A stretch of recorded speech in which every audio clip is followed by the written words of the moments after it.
raised. Honorable Speaker, we went on even past 9 o'clock. So I was begging Honorable Speaker to donate 1 minute each to 6 members, Honorable Speaker. Go ahead. The first one. Honorable Mary Emase. Mary Emase, 1 minute. Thank you, Mr. Speaker. Mr. Speaker, this is indeed a very important motion, and I want to thank the Honorable LC for bringing up. Mr. Speaker, this school feeding program is a program that has worked, especially in jurisdictions where it has been embraced, like Bangladesh. It has seen to significantly increase enrollment rates, reduce malnutrition. It has been seen to enhance retention of students in schools. And Mr. Speaker, in a period of 5 years, between 2011 to 2016, enrollment rates went high from 56,000 to 2.53 million students in Bangladesh, where this program was actually implemented in partnership with the World Bank, World Food Program. Mr. Speaker, I want to support this motion, and I want to encourage the member to go further, formulate a bill so that we can develop national government policy on school feeding program and the strategy for its implementation, so that we can be able to maintain our children in schools, so that we can be able to improve the academic results in schools, because children are encouraged to stay in school. Thank you, Mr. Speaker. The Honorable Nzengu. The Honorable Nzengu.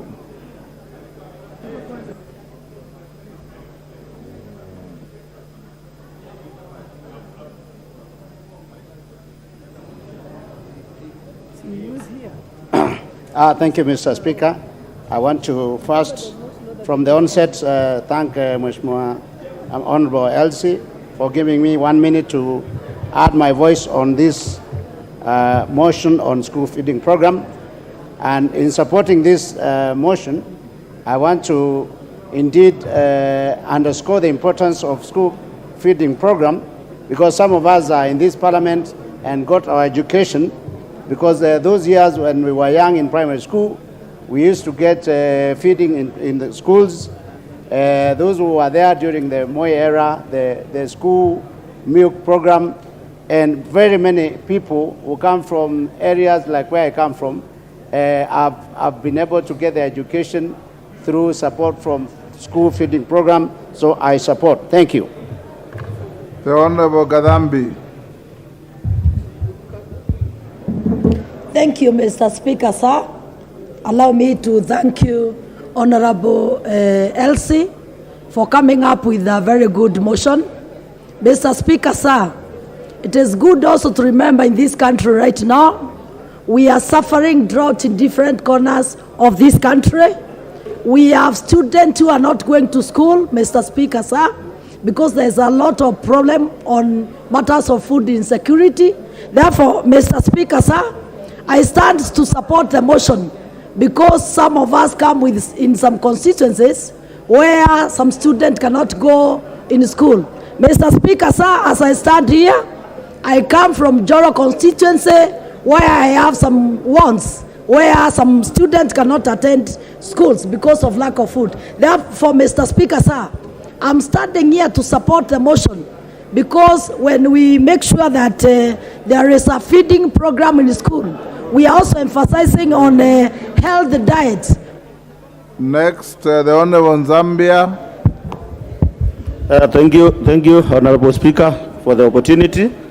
Let me first thank my God for making me get back to this parliament, and I thank my family together with my constituents for making me being elected the second time to serve them. I'll be very brief to support this motion. I had the opportunity to serve in the Education Committee in the last parliament, and I remember very well that we passed a budget of around 2 billion for school feeding program.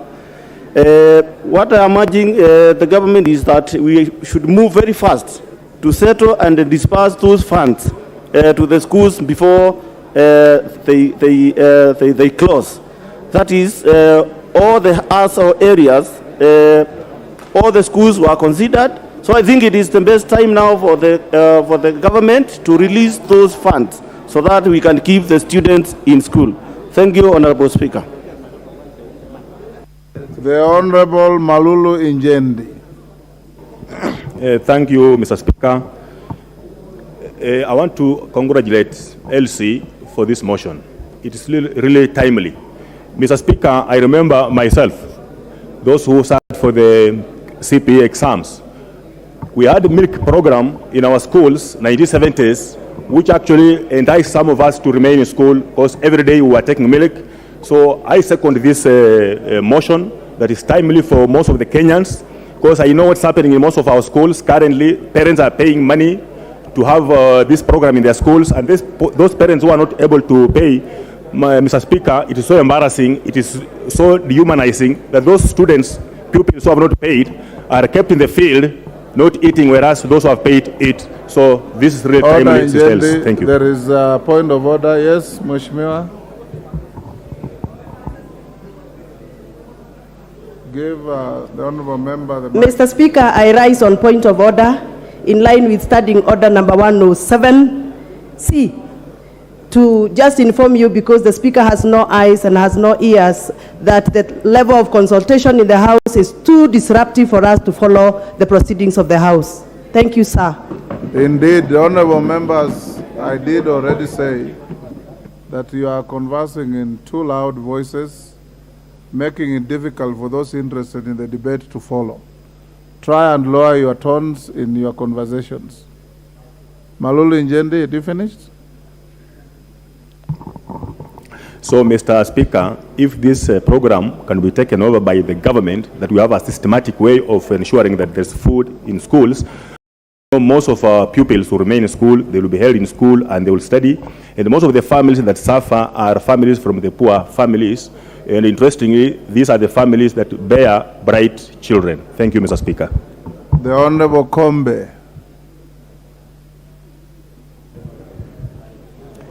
Asante Mheshimiwa Spika, pia nichukue nafasi hii nimpongeze Mheshimiwa Elsie kwa kuleta hoja hii.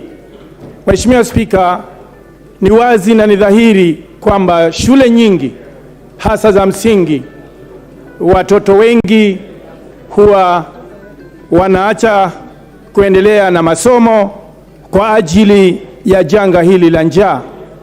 Wakati mwingi utawapata wanahudhuria asubuhi na saa 8 hawarudi shule kwa sababu hawawezi kumudu hali ile ya njaa.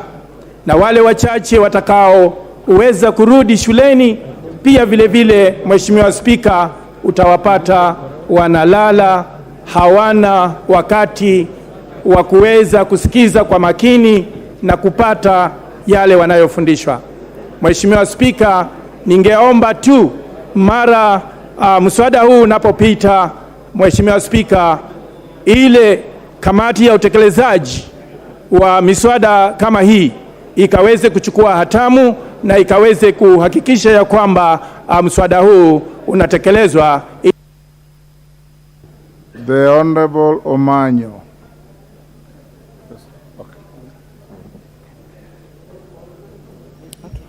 Thank you, Mr. Speaker, sir. I actually was very excited when I had this motion, and I support fully. Just like students or pupils wear uniforms, nobody will discover who is poor and who is rich if all the children are given some food. And there will be no stress, because nowadays we have mental health issues rising, because sometimes it is the environment the kid was raised that makes these children not to grow actually focused. And also the concept of uniformity or unity. When children eat together and nobody notices that this one misses lunch because they have not paid, then they will grow sharing, and will not be raising a selfish society. Thank you. Honorable Elsie, there is a request from Honorable Kiari of Dagoretti South to take a minute from you as well. Do you mind? Kiari, give him the microphone, please. Thank you very much, Mr. Speaker, and I want to start by commending the Honorable Elsie for bringing such a timely motion on school feeding. And Mr. Speaker, I would like to report to this House that beyond just pushing a motion, beyond formulating legislation, beyond forming policy on school feeding is actually practically possible in any constituency in this country. And I say that being a member of parliament from the only constituency in the Republic that has a comprehensive school feeding program. So to Honorable Elsie, the bills I'd like to make on your school feeding program is one, yes, it is very essential. Secondly, the model that works in the Dagoretti South constituency is a model that involves a number of stakeholders.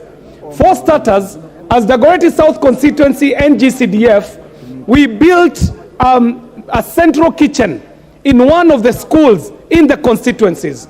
From this central kitchen, we are able to feed 12,000 students every day out of that one kitchen. What we have been able to do is work out a logistical mechanism of food distribution where the food is prepared by 8 a.m., by 9 a.m. the food is ready, by 10 a.m. it's being packed, by 11 it is being distributed around the constituency, and it arrives in all the schools at around the same time while it is still hot.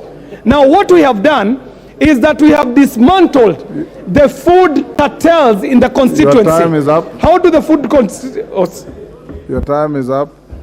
Honorable Elsie, you have 3 minutes to go. Understand you have donated 1 more minute to Honorable Kimilu, is that correct?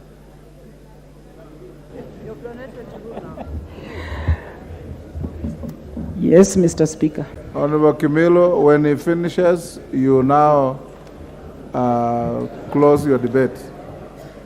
Thank you, Mr. Speaker, for giving me this opportunity. And I want to thank Honorable Elsie for a very important and timely motion, because, Mr. Speaker, as we are speaking now, most of the school children are not attending school due to lack of food.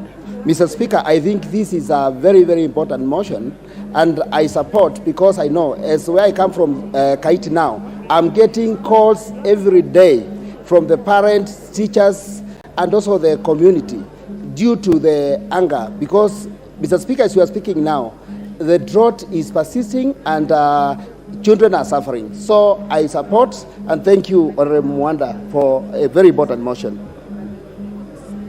Honorable Elsie, now you have 2 minutes to wind up. In winding up, Honorable Speaker, you can see how this motion has a lot of interest, because the situation on the ground is bad, Honorable Speaker. Right now, 3 million Kenyans are hungry. 10 counties are food insufficient. Honorable Speaker, I beg that we take up this matter seriously as a country. I urge the Education Department and all the other agencies to take up the matter, and I propose, members, that this should be an act of parliament, because in Article 53, food is a basic need. A hungry child cannot go to school. So food being a basic need, Mr. Speaker, I urge that this motion, we take it very, very seriously, and all members, we move with it with speed. Thank you, Mr. Speaker. Order, honorable members. Order. I'll now put the question. That aware that school meals are an important safety net for vulnerable children from food insecure households and communities in Kenya, appreciating that school meals have multiple benefits such as increased school enrollments and attendance, as well as significant and positive contribution to reducing hunger and improving nutritional intake, noting that primary school completion rates have been found to be higher in schools with meals provided. Thus, school meals remain a core development intervention to support the country's achievements in the education sector. Recognizing that some county governments have adopted direct and community-led initiatives for ECD school feeding programs, concerned that the exercise is not supposed to be a clear policy, is not supported by a clear policy and budgetary framework, and does not support pupils in primary and secondary schools who form the basic education ecosystem, cognizant of the fact that where school meal programs have been initiated, it has been noted that they encounter different challenges that embed their effectiveness, including insufficient resources due to low budgetary allocation and budget cuts, lack of a school feeding policy, inadequate safe cooking and drinking water, drought and famine, poor food storage, a lengthy procurement process, insecurity and dilapidated infrastructure, among others. This House therefore resolves that the Minister of Education, through the relevant State Department, immediately develops a school feeding policy to cover basic education pupils and sustain the program in order to ensure that children are maintained in schools for effective learning and to improve their well-being. As members of that opinion say aye. Aye. Will those of the contrary opinion say nay? The ayes have it. The Honorable Hamala Titus.